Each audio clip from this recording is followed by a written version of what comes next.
ప్రభువైన క్రీస్తు అను రక్షకుని నిమిత్తము మనము కనిపెట్టుకొనిచున్నాము కనుక ఇట్టి పౌరస్థితి మనము పొందుకోవాలి.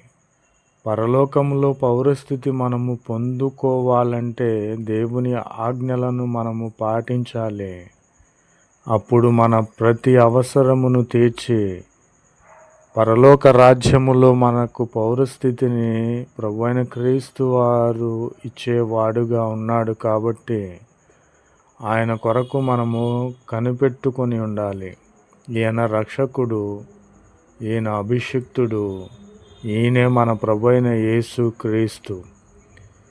కాబట్టి క్రీస్తు యేసునందున్న దేవుని ఉన్నతమైన పిలుపునకు కలుగు బహుమానము పొందవలెనని గురి అయినటువంటి యేసు యొద్దకే మనము పరిగెత్తాలి.